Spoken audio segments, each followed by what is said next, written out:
At the time that we got the right to vote, I remember it well,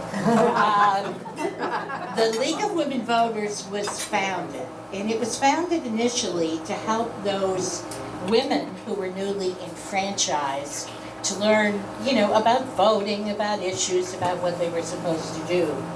And it was mostly about women and family issues. Today, we're still working on issues, women's issues. I want to say it's thrilling to get the ERA finally ratified by enough states, and it appears the legislation is being changed so that it can go into effect. But yay!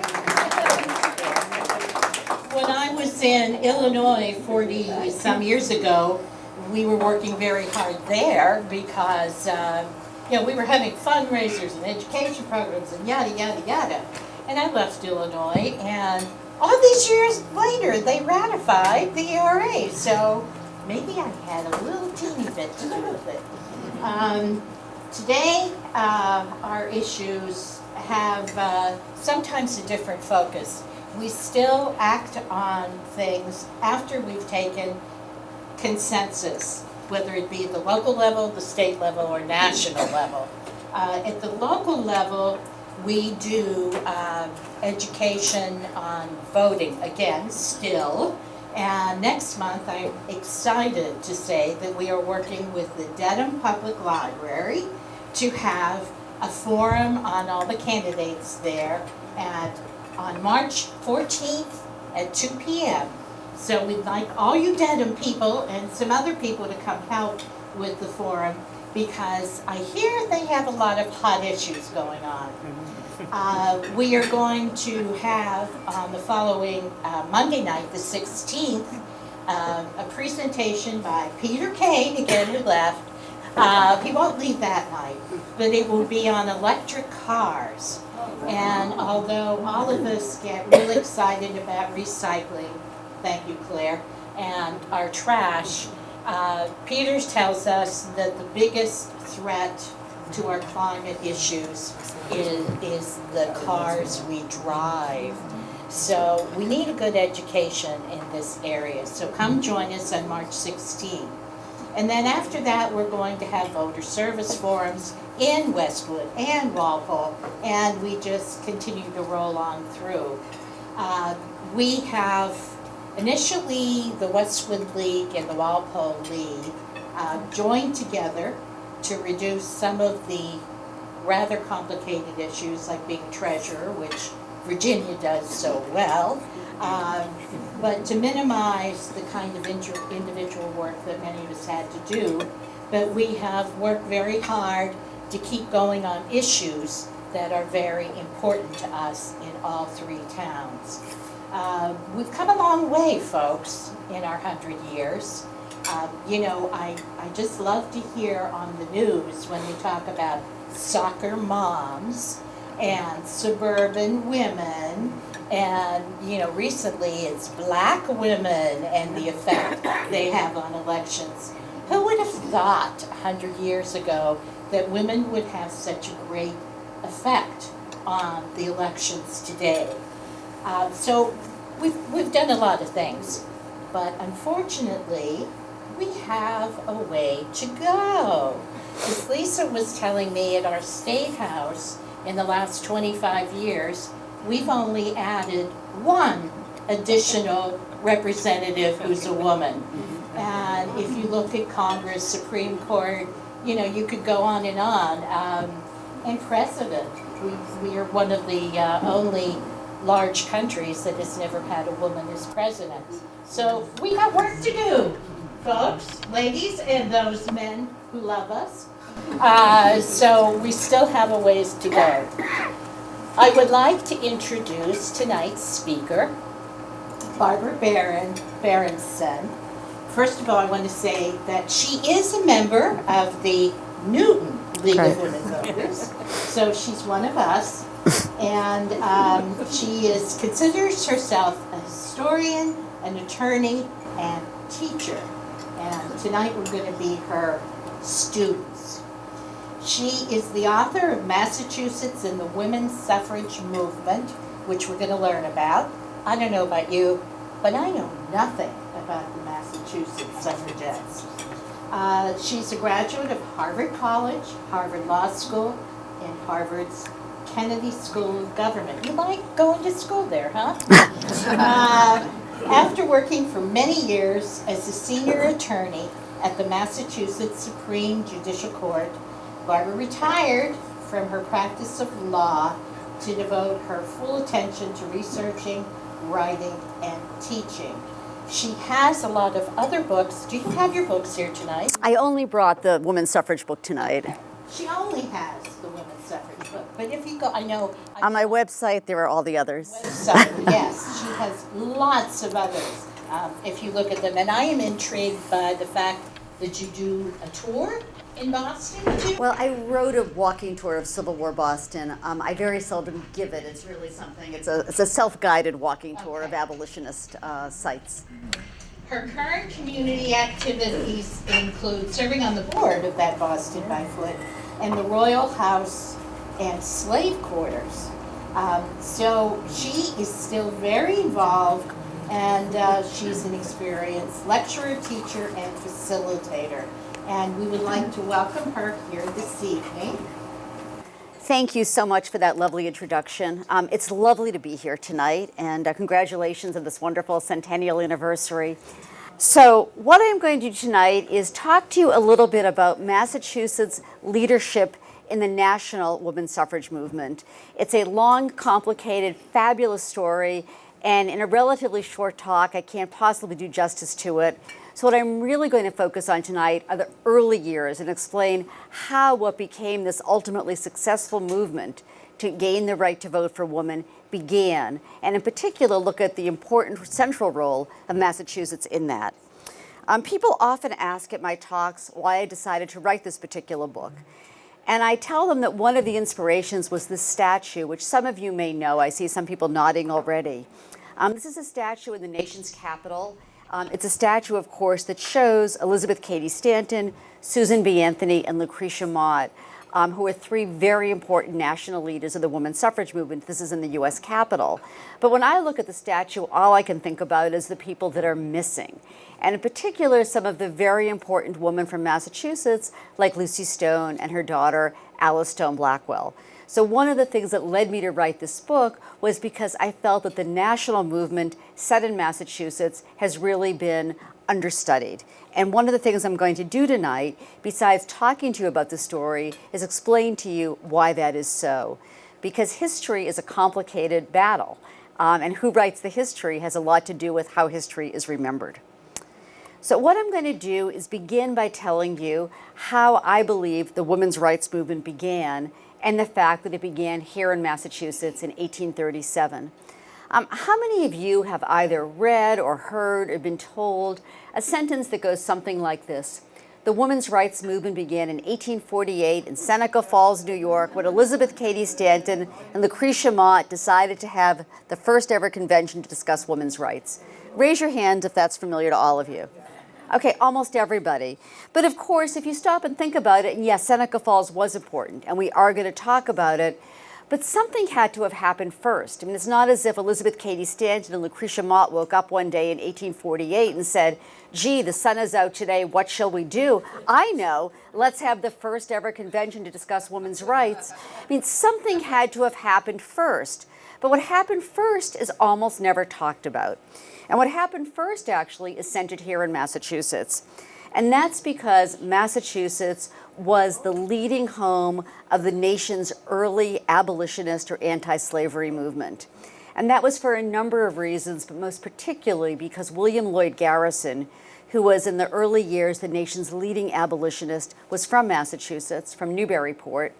And in 1831, he established a newspaper in Boston called The Liberator that was dedicated to ending slavery from the southern part of the United States. Garrison was a true radical because not only did he want to abolish slavery, but he invited women and African Americans to join him in that struggle. A couple of his earliest women followers included Lydia Maria Child, Maria Weston Chapman. They wrote with him, they worked on the newspaper with him, and they began to organize what were called female anti-slavery societies, which was a very radical undertaking because in that era, women were not supposed to leave the domestic sphere. They were supposed to be in the domestic sphere, taking care of the home, the husband, the children, and so forth. But Garrison said, no, woman can do more than that. And so with the help of Lydia Maria Child, Maria Weston Chapman, and some other important early women, they organized female anti-slavery societies. The next major thing that happened is that Garrison recruited two wonderful, wonderful women from Charleston, South Carolina, Angelina and Sarah Grimke, to become the first female anti-slavery agents, which was another word back then for lecturers. Angelina and Sarah Grimke were very unusual in the early years of the anti-slavery movement because they were from the South, from Charleston, South Carolina. But they became convinced that slavery was a terrible evil, needed to be eradicated. They moved to Philadelphia, and in 1835, Angelina wrote a letter to William Lloyd Garrison praising the work that he was doing. Garrison realized how wonderful it would be if he could have these two daughters of the South speak personally from their experience about why they thought slavery was such an evil institution. This is the home where the Grimke sisters grew up. And in the summer of 1837, after they were trained, Angelina and Sarah began a speaking tour throughout Massachusetts, going around to small towns. The plan was that they would speak to these female anti-slavery societies and tell people more about the evils of slavery. And what happened as they began to speak is that word spread of how articulate they were and how interesting. And of course, in that era, lecturing was a popular form of entertainment. And their talks began to grow. More and more women began to come, but also men began to come to their talks too. Whether they came to support them, to make fun of them, out of boredom, curiosity, whatever the reasons are, men began to come too. And when men began to come to their talks, that very much concerned conservatives who were wedded to the status quo, and it particularly concerned the then very powerful Congregational ministers of Massachusetts. And in the summer of 1837, the Congregational ministers wrote a letter that they asked every minister to read one Sunday. And it condemned the Grimke sisters for what they were doing and said in part that when a woman assumes the place and tone of a man as a public reformer, her character becomes unnatural and the way is opened for degeneracy and ruin. Very strong words. And it wasn't just words, it was also visuals. So cartoons like this began to be published, showing and telling men what would happen if women spoke out, if women left the domestic sphere, that life would be turned topsy-turvy. And of course, this picture shows it so well. You have here a woman in her traveling clothes getting into a carriage driven by a woman, while the man is at home doing the sewing, watching the baby, and even a male servant is doing the laundry. Just curiosity. So, do you know if this had anything to do with the fact that there were slaves in Massachusetts? Slavery had ended in Massachusetts in 1783. So if you want to talk more... No, in Needham there were slaves. Well, slavery officially ended. I mean, this is something I really do know a lot about on the board of the Royal House and Site Court. Slavery officially ended as a result of the Quock Walker case in 1783, and the 1790 federal census shows no enslaved Africans in Massachusetts. Now, the fact that some people, some owners, might have refused to free their African Americans is a separate issue. So this certainly is anecdotal evidence. I mean, because slavery ended, owners didn't necessarily free their enslaved Africans, but certainly those owners could never have gone to court or obtained government assistance in enforcing slavery. Slavery had officially ended in Massachusetts in 1783. But yes, I will have plenty of time for questions, I hope, at the end. The Congregational ministers expected just one more response to your question. I mean, it's no accident that Boston was a center of abolitionism, because Boston, by the time you get to the 1830s, was very proud of having been the first of the original 13 states to have ended slavery, because all the 13 colonies had slavery, although it was much more embedded in the South than in the North. But after the country was formed, after the American Revolution, Massachusetts was the first of the 13 to legally end slavery. But I just wanted to point it out, there's a dissonance there, because we at First Parish in Needham the UU congregation have discovered that our first minister had slaves. There was slavery among members of the town of Needham for a long time. Matter of fact, we're researching this at present. Well, I certainly, and we can talk about that, would be very interested in the research. I mean, there is no question that not everybody perhaps freed their slaves, but Massachusetts notably is the only state with the Supreme Court opinion that says in 1783 that the Massachusetts Constitution, by promising liberty and equality, had effectively ended slavery, and that no slave owner in Massachusetts in the 1790 census was willing to write down that he was a slave owner. Whatever happened secretly in pockets of evil is a separate issue. In any event, the congregational ministers expected the Grimke sisters to sit down and be quiet after they were condemned by them. But I'm sure you all know what happened next, and that is the Grimke sisters did no such thing. Instead, they continued to stand behind the podium, but they also picked up their pens, and they wrote a series of public letters that were published in the anti-slavery press. And their letters said a number of different things, but just to give you a sense of how extraordinary forward-looking these women were, writing these letters here in Massachusetts in the summer of 1837, Sarah said in part in one of her letters, "There are few things which present greater obstacles to the improvement and elevation of woman to her appropriate sphere, not the domestic sphere, but her appropriate sphere, than laws that she's had no voice in establishing." And Angelina, for her part, said, "I contend that woman has just as much right to sit in solemn council in conventions, conferences, associations, and assemblies as man, just as much right to sit in the presidential chair of the United States." I mean, you know, remarkable woman. So the 1837. So after the Grimke sisters, there were a number of other brave women from Massachusetts who spoke out against slavery, who traveled around developing what Abby Kelly Foster called her bloody feet as she walked near and far to speak out against the evils of slavery. Were these sisters married? In 1838, Angelina Grimke marries a fellow abolitionist. Sarah Grimke never marries. Just because this is being filmed, it's probably best if we can hold questions for the end, but if they're short, emergency ones like that, feel free. No, sorry. New ground is broken by this woman who is really the hero, to the extent I could point. Well, there's not one hero in the story of Massachusetts, but certainly she is one of the small number of lead heroes. A woman named Lucy Stone from Worcester County, Massachusetts. She was born in 1818. She grew up as a farm girl, was educated till about age 16, and then she became a rural school teacher, which is one of the very few occupations available to young women who didn't want to marry immediately. But Lucy was desperate to continue her education, and by working hard and saving money slowly, she was able, by the time she was 25 years old, to travel to Ohio and enter Oberlin College. And Oberlin, if any of you know it, was itself opened as a radical experiment because it included women as well as men and blacks as well as whites in the Oberlin class. So Lucy Stone attended Oberlin College, graduating in 1847. And while she was there at this radical school, she had a chance to hear speeches from a number of abolitionists, including William Lloyd Garrison, also including the famous escaped slave Frederick Douglass, who by then had appeared on the scene, and others. And when Lucy Stone graduated in 1847, she became an anti-slavery agent for the Massachusetts Anti-Slavery Society. But she broke new ground because, committed, as were the Grimke sisters and others, to the right of woman to speak out, Lucy Stone did something new.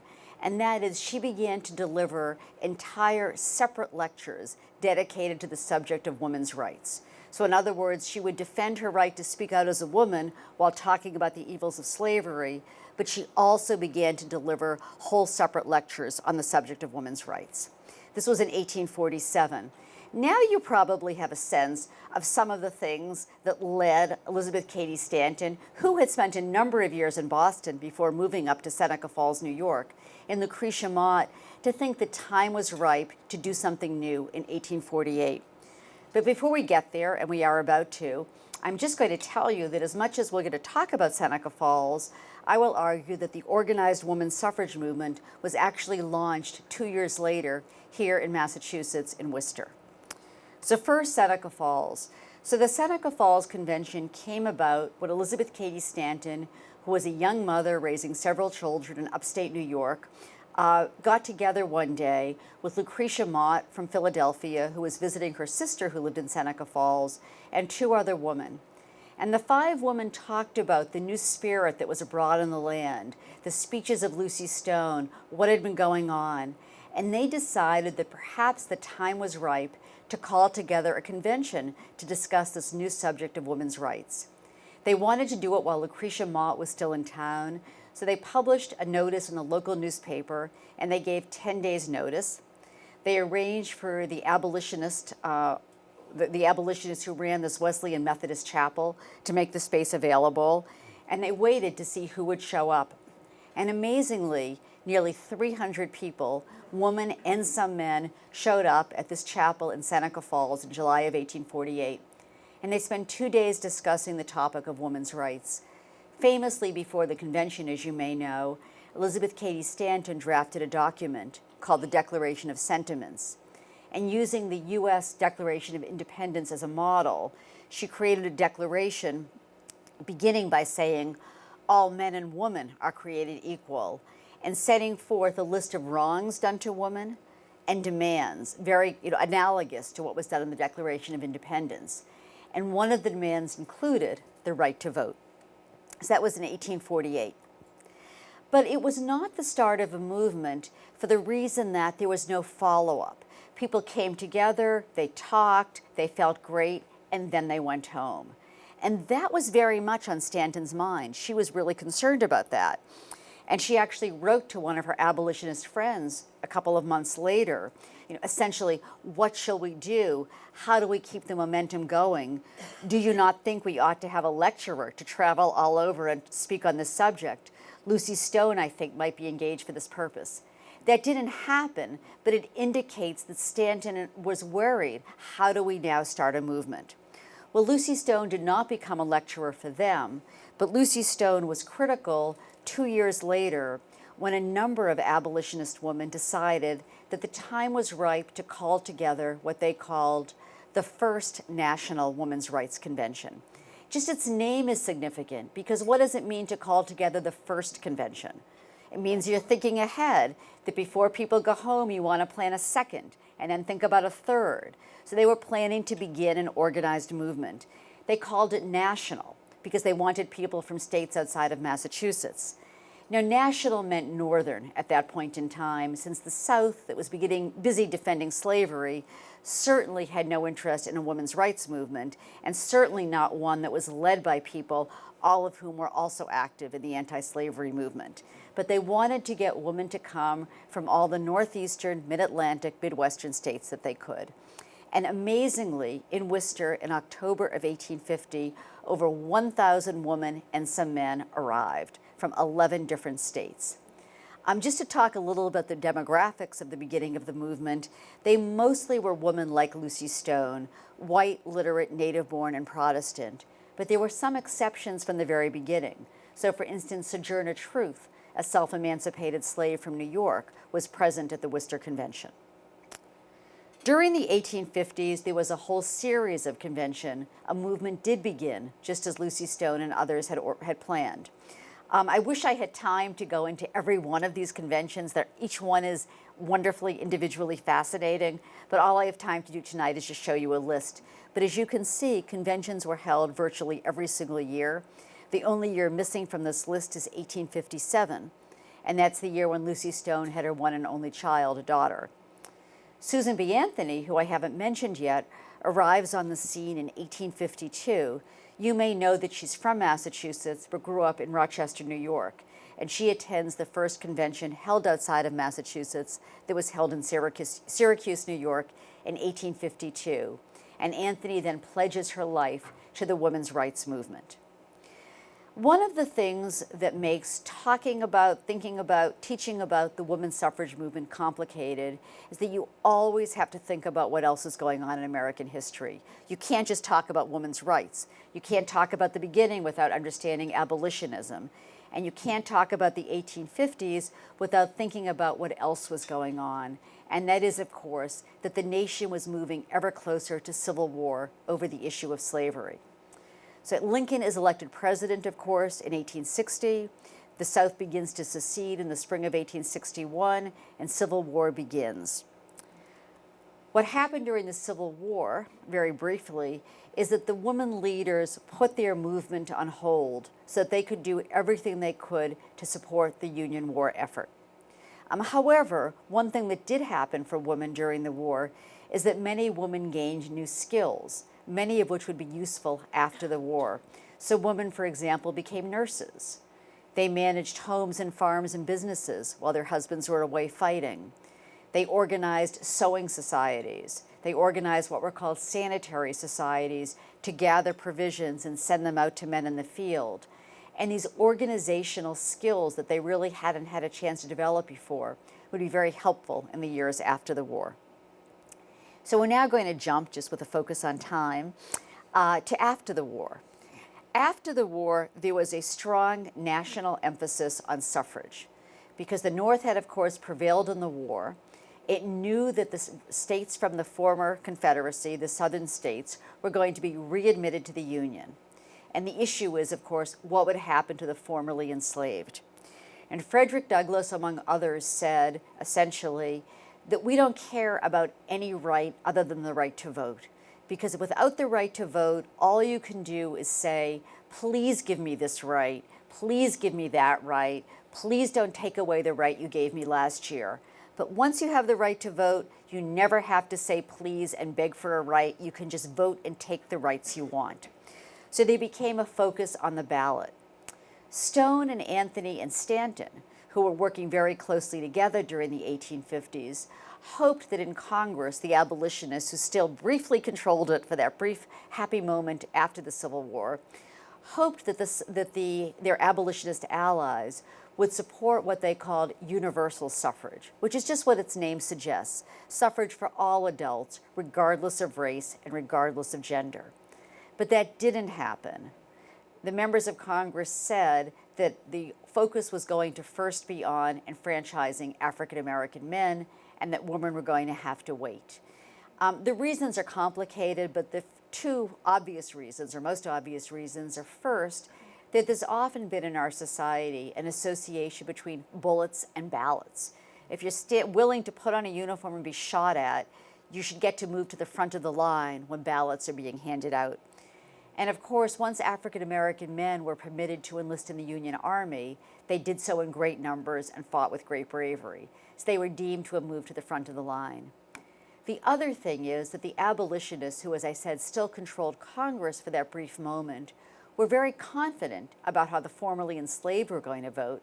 They were, of course, going to support the Republican Party, the party of Abraham Lincoln. But they were far less confident about how women were going to vote. And they suspected that women's votes might much more reflect not so much their gender, but their region, their religion, their race, and so forth. So they didn't feel it was so politically advantageous to spend political capital trying to enfranchise women. So it was decided to push first for the 15th Amendment. And that led to a schism or divide among our suffrage leaders. Because Lucy Stone, although bitterly disappointed that women were left out, nevertheless pledged to support the 15th Amendment. And she said, "Woman has an ocean of wrongs too deep for any plummet, and the Negro, too, has an ocean of wrongs that cannot be fathomed. I will be thankful in my soul if anybody can get out of this terrible pit." But Stanton and Anthony refused to support the 15th Amendment in very racist language. I didn't even want to put it up on the screen, but you get a sense if I just read you this one quotation. "I will not support men of other races making laws for the daughters," and of course she means the white daughters, "of Jefferson, Hancock, and Adams." And on the heels of this divide over the 15th Amendment, these former friends become bitter rivals, Stanton and Anthony on the one hand and Stone on the other. The 15th Amendment is ratified, it becomes part of the United States Constitution, and these former friends form competing suffrage organizations. Anthony and Stanton form the National Woman Suffrage Association, which is based in New York, to pursue a federal amendment to enfranchise women, and they have a very short-lived newspaper that publishes for 2 years. And it was actually Lucy Stone who was head of what is, during those next 20 years, 20 years later, just to jump ahead, in 1890, the much older Stone, Anthony, and Stanton will finally reconcile. But for 20 years, they have separate organizations. Stone runs the more vital organization, the American Woman Suffrage Association, that's based here in Boston. She begins a journal called the Woman's Journal that's published every single week all the way through 1920. That is the suffrage publication of the suffrage movement. She was inclusive. She welcomed blacks and men to join the movement. And she came up with a strategy that turned out to be the successful strategy. She said, of course we want a federal amendment. We all have the same end goal. But she said, let's be practical. How are we going to get one? The only way we're going to get one is if a critical number of congressmen and senators will support it. How are we going to accomplish that? The way to accomplish it, she said, is to do the labor-intensive, very hard work of amending state constitutions to enfranchise women. Because once a critical number of states elect congressmen and senators who are beholden to women voters, then there will be enough support for a federal amendment to enfranchise women. And that turned out to be the long slog, labor-intensive, but winning strategy. So the next question I'd like to ask is, and I see that you've all been following along, I hope, is if everything I have said is true, why don't I know this? Why don't I know as much about Lucy Stone, the Worcester Convention, the American Women's Suffrage Association, and the Woman's Journal as about Elizabeth Cady Stanton and Susan B. Anthony? And the answer, in short, and this goes back to history, is that history is not necessarily, of course, what happened. History is the story we are told about what happened. And during the years of schism, there is no question but that the most important and brilliant thing that Susan B. Anthony and Elizabeth Cady Stanton did was to decide to preserve suffrage history, the history of these early years of what they said was going to be a very vital, important movement for the future. But writing during these years of schism, during these years of rivalry, what did they do? They elevated themselves and their wing front and center, and they made Lucy Stone and her wing seem essentially a footnote. And Lucy Stone fought back in the pages of the Woman's Journal and criticized very much what they were doing, but unfortunately, she didn't pick up her pen and write her own separate book. And so it's History of Women's Suffrage. They wrote 3 volumes during these years of schism, and then later 3 more volumes were written about the rest of the movement that has been passed down for generations as sort of the Bible of the suffrage movement. And it's only in the last 10 or 15 years that scholars have really dug into the history of the women's suffrage movement and the politics of how it was written. So what was going on during these 20 years here in Massachusetts? So one of the things that the American Women's Suffrage Association did was help each state that was willing, where they could find people to do it, form a women's suffrage association. So in Massachusetts, for instance, there was the Massachusetts Women's Suffrage Association that was headed by Julia Ward Howe, who had become very famous during the Civil War when she wrote the lyrics to Battle Hymn of the Republic. Their offices were on Park Street, just steps away from the Massachusetts State House. And it wasn't just the Massachusetts Women's Suffrage Association, but in states like Massachusetts, city and town suffrage associations were formed as well. And somebody mentioned to me earlier this evening about the Foxborough Women's Suffrage Association that I think was formed in 1888, right during this time period. So the goal was organize, organize, organize, organize, and eventually we'll make attempts in all these different states, and eventually we will have a critical mass of voters. This is what the Women's Journal looked like at the beginning. Later on, there are cartoons and photos. I told you that Lucy Stone welcomed African Americans into the American Women's Suffrage Association. There are a number of important women, and I wish I could talk about all of them, but probably the most important local African American suffragist was a wonderful woman named Josephine St. Pierre Ruffin, who not only belonged to all of those organizations, but also began a club for African American women in Boston called the Women's Era Club, complete with a newspaper. And in 1895, Josephine St. Pierre Ruffin actually called together the first ever convention of African American women's clubs.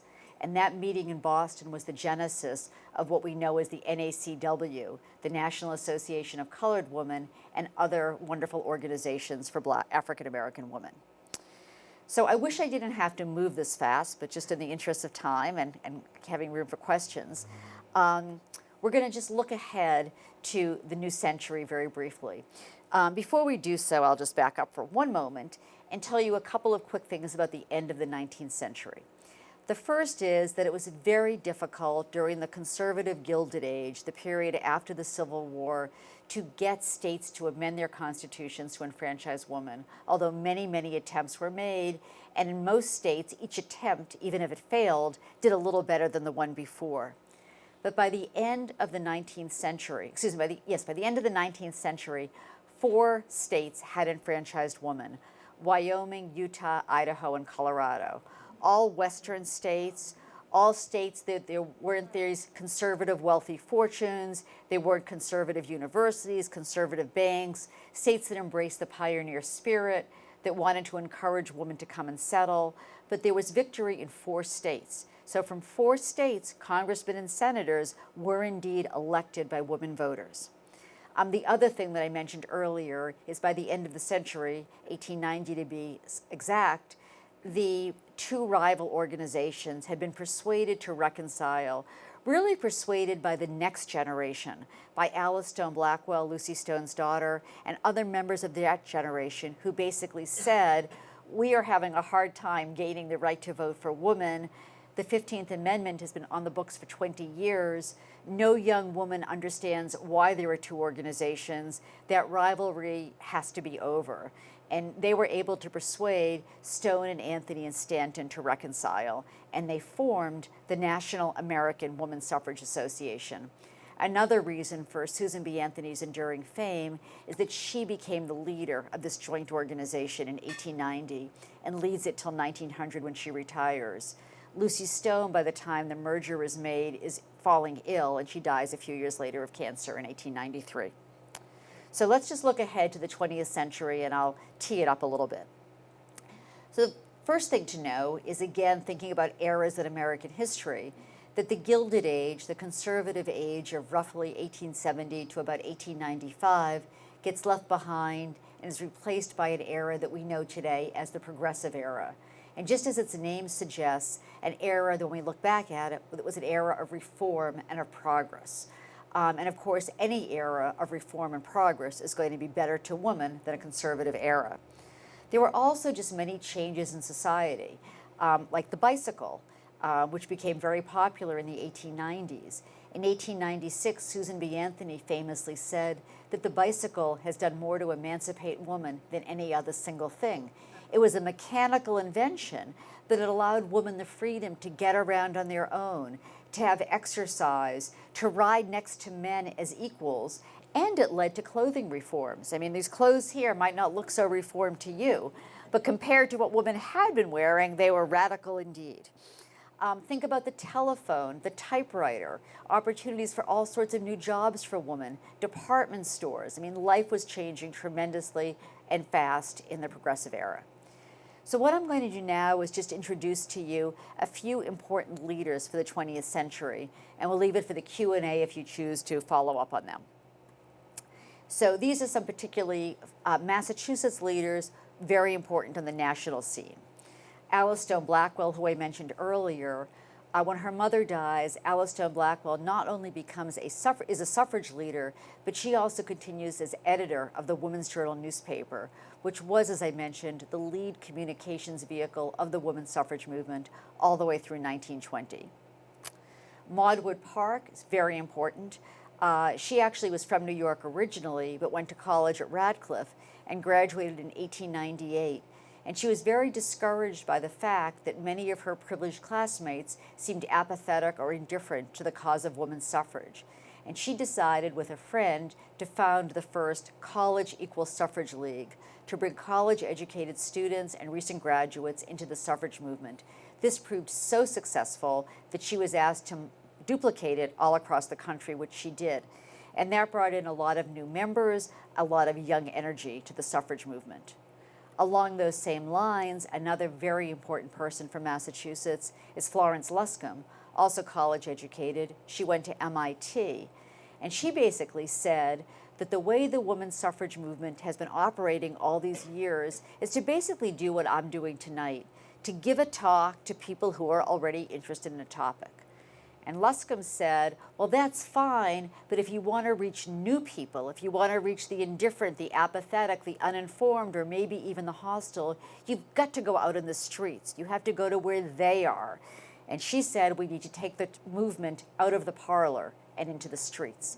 So this became the era of parades and fairs and things like that to publicize it. This also became the era of new alliances. Mary Kenney O'Sullivan, who was, again, not from Massachusetts but had moved here, founded the Women's Trade Union League in Massachusetts. And that helped develop an alliance between working women, the women who were toiling away in factories, and the women's suffrage movement. Jenny Leutman Barron was probably the leading Jewish suffragist in Boston, and she spoke practically every evening in immigrant neighborhoods, trying to convince people who had come from, whether from Ireland, from Italy, from Eastern Europe, of the advantages of women's suffrage. Margaret Foley, another Irish Catholic from Boston, was one of my favorites because she was a total adventurer. And in this slide, as you can probably tell, she's actually going up in a hot air balloon, because one of the things that Margaret Foley focused on was getting newspaper coverage. And she knew the way you get newspaper coverage is to do something new and different that reporters will cover. So here she's going up in a hot air balloon at a fair in Lawrence, Massachusetts, to throw leaflets down on the crowd. The air, We should do? certainly an option, although Twitter might work just as well nowadays. So I wish I had time to explain to you how the whole movement unfolded, but then you would have had to bring your sleeping bags. But I also would love to answer your questions and explain to you as best I can in a short amount of time how it was that the energy of these new women led just 20 years later to suffrage in 1920. The reason why I've decided in my talks, and I've been giving many, many of them, is to focus on the early years, is that unless you understand the beginnings and the strategy and the energy, the rest doesn't really make sense. Once those things have happened, you know, it's like tracks being laid. The train still has a long way to go down the tracks, but the track is there. So that gets us ultimately in 1920 to the 19th Amendment, which was adopted and ratified, goes into effect in August of 1920. And I have a question that I really hope everybody here tonight can answer, and that is, does anybody know what happened to the National American Woman Suffrage Association, this organization, in 1920? Did it just go into boxes to be archived? Does anybody know? It became the League of Women Voters. So I am just going to end with one last comment, and that is, as celebratory as 1920 is, 2020 is about 1920, and there is a lot to celebrate. Like any victory, of course, it's an unfinished one. So it is very important to remember that despite the wonderfulness of the 19th Amendment, it was an incomplete victory. African American women in the South were not allowed to vote almost entirely after 1920 because the same Jim Crow laws that had stripped African American men of their right to vote stripped African American women of their right to vote. There were also exclusions of Native Americans and Asian Americans. And of course, issues of voting and who can vote continue today, as we are witnessing lawsuits and legislation and so forth over the issue of voter suppression. And why is that, of course? The answer is obvious. It's because in a democratic society, as Frederick Douglass said, there is no right more important than the right to vote. So why don't I stop there, and I would love to answer your questions, and we'll leave this lovely inspirational slide up here while I do.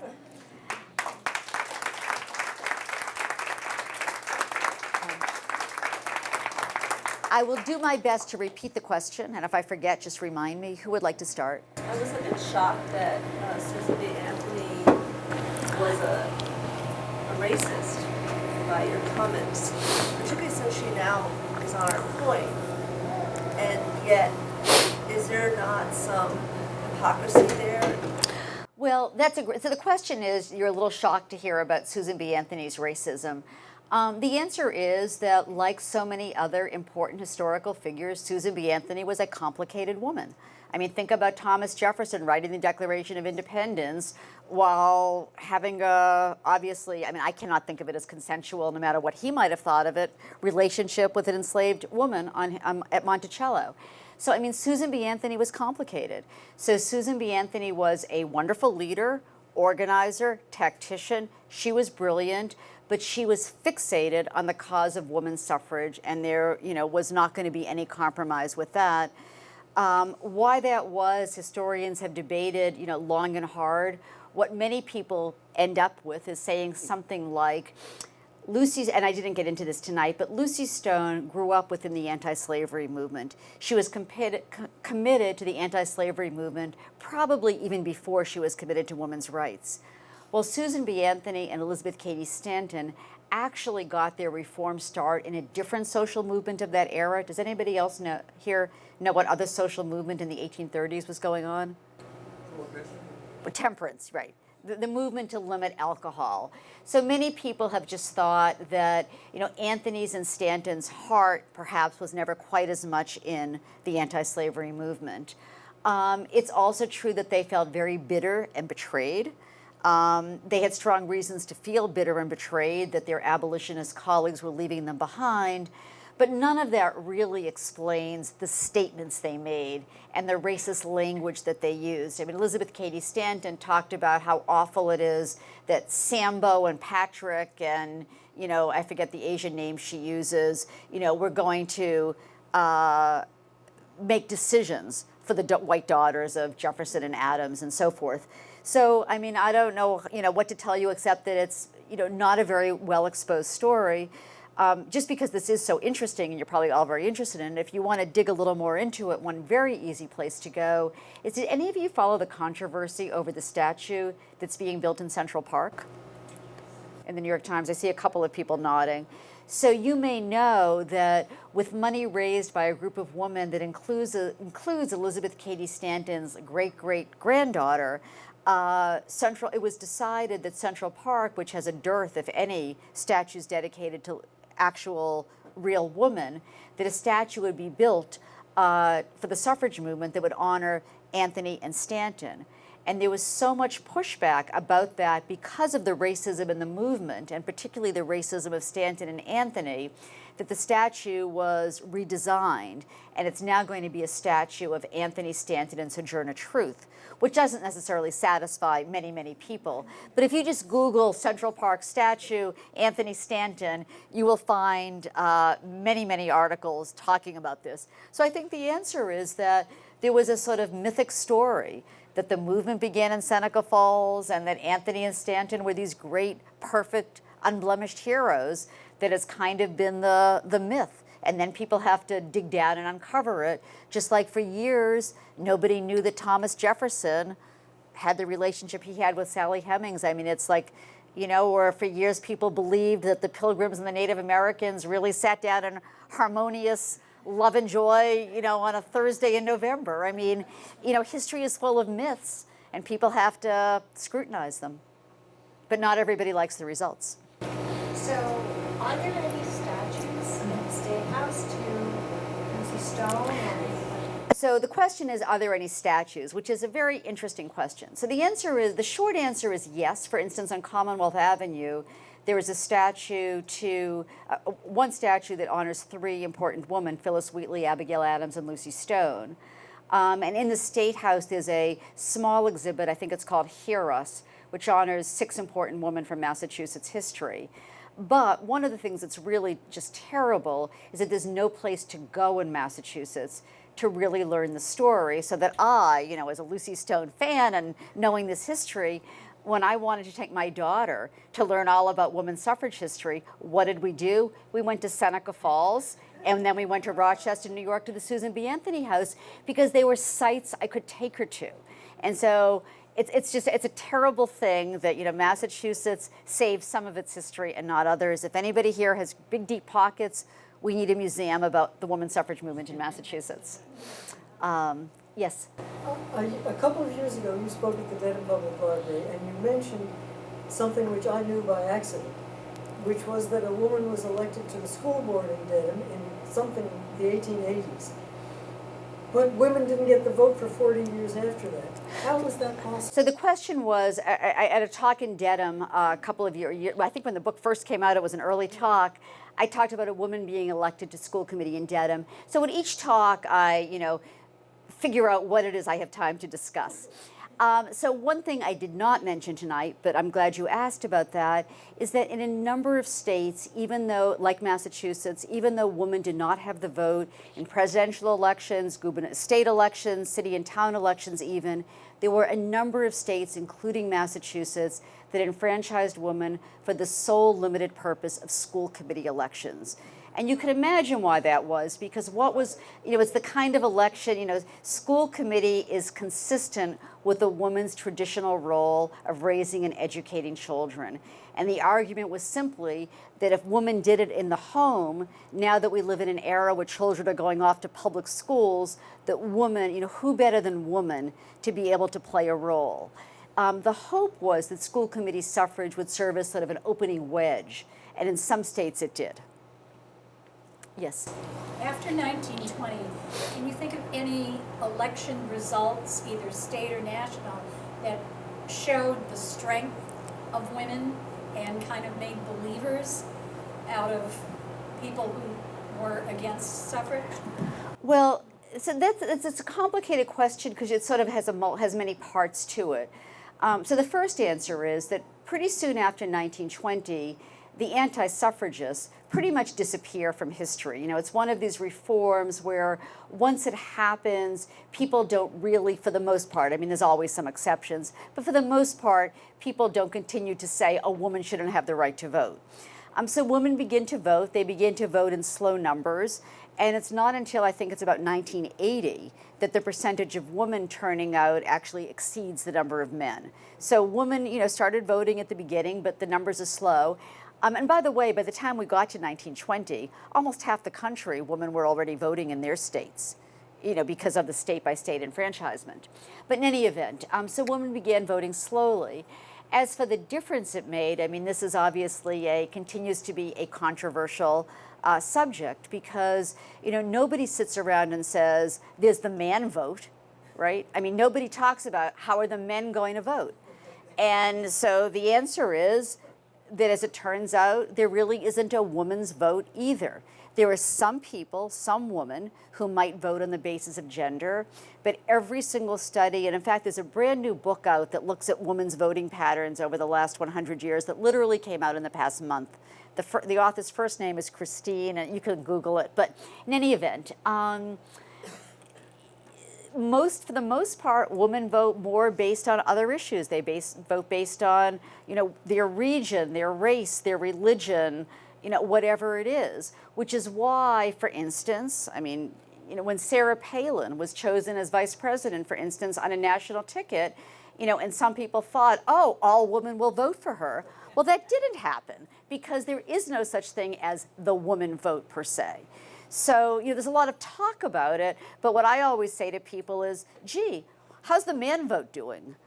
Because unless you separate people by what they care about, and of course some women, reproductive rights might be issue one.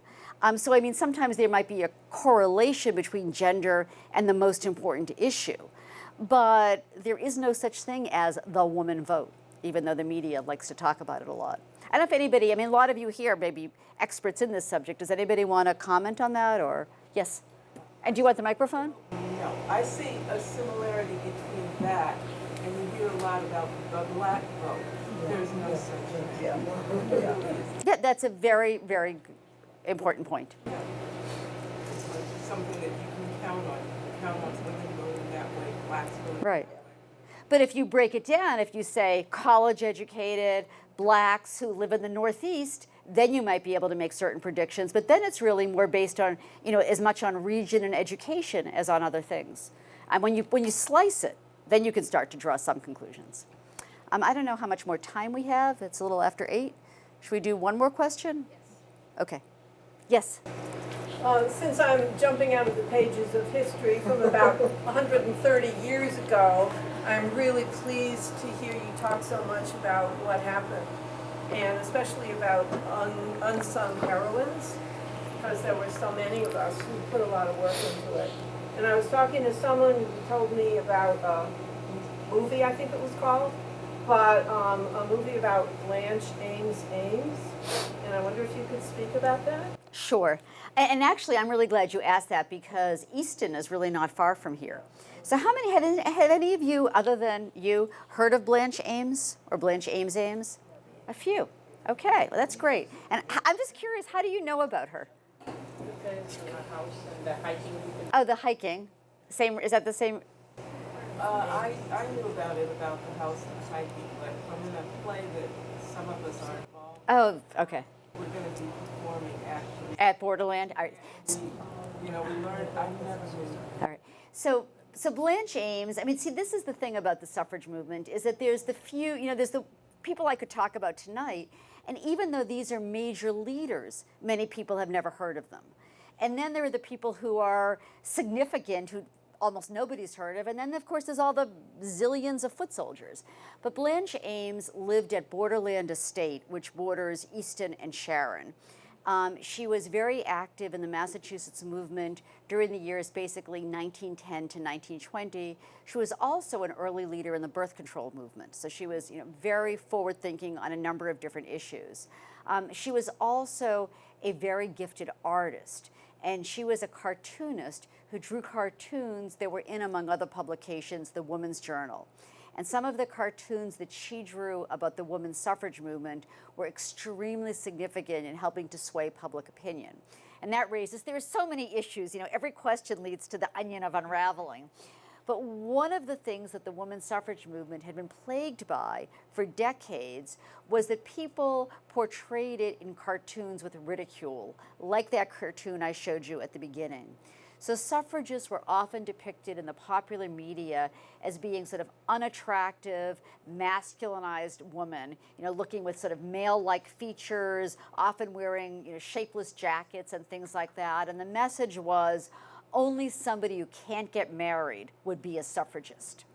And Blanche Ames was part of a group of women cartoonists who took on that, took that on and created these wonderful cartoons showing and demonstrating suffrage and suffrage supporters as fashionable, active women. It was also a somewhat conservative message. Remember, they were trying to appeal to male voters. So often Blanche Ames also drew these suffragists as being very maternal. So she was this, brilliant radical woman, working for birth control and working for suffrage, drawing these loving mothers, reading books to their children, but advocating for suffrage. And they were very, very useful to the movement. And a documentary was just made about Blanche Ames, which premiered like 4 nights ago at Stonehill College. So I think I will stop, although one person at this table had a question about the ERA and then didn't ask it. Because I was going to answer it at dinner, and then I said, well, we should just, do we have time for one quick question? Okay. Well, the question was, in your historical perspective, how you would compare the suffrage movement to the ERA movement since it has been 60 years from the feminists of 1962. Well, it's actually been 100 years since the ERA was introduced in the 1920s. I mean, the movements, have certain similarities, of course, because it's taking the next step. I mean, first women got the right to vote, then they want equality enshrined in the Constitution, and similar in terms of building a movement. I mean, one of the things, and this is a long story that we can't go into tonight, is that if you think about it, it's remarkable in many ways that the ERA did not succeed, because the women's suffrage movement succeeded even though it took decades and decades and decades, led by women who lacked the vote. And yet women with the vote haven't been able to get the ERA, which is evidence for a number of things, but among other things, it certainly is evidence for the argument that there is no such thing as a woman vote. Otherwise we certainly would have an ERA by now. So thank you so much. I would love you to take a look at the book. Thank you. Thank you, Barbara, and it's a good thing that you didn't tell us everything because you should buy her book and read it. So we're going to have Barbara sign her books, and we're going to have cake cut and some coffee. But before we go there, how many people would like to see, have you seen, how many people have not seen Iron Jawed Angels? Not seen it.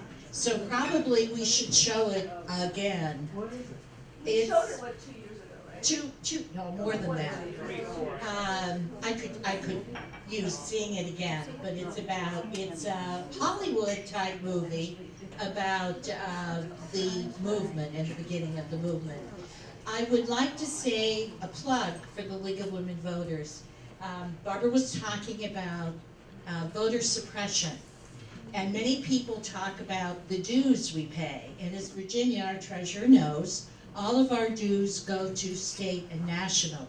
And one of the big things that our national organization does is lodge lawsuits where there is voter suppression. So even if you're a member of the League, a book member in name only, and you pay your dues, you are supporting the right to vote in the United States today. And all men and women are 16 years and older are able to join the League of Women Voters. So if you aren't a member, sign up, give your check to Virginia, and she'll sign you up. Yes, Virginia, the other Virginia. Can I just put a plug in for public television's American Experience, Not for Ourselves Alone? That's a documentary about the history of women's suffrage and Elizabeth Cady Stanton's humanity. It's fabulous. Did everybody hear that? Public television has an educational program on Not for Ourselves Alone. American Experience. It's called The American Not for Ourselves Experience. So everybody go home tonight and look it up. I'm going to ask, since somebody got the cake for us, I'm going to ask Anne to come up and help serve it to everybody. And, and we have coffee over here. And as one would say, please stay and schmooze amongst yourselves. Thank you. Thank you, Barbara, so much.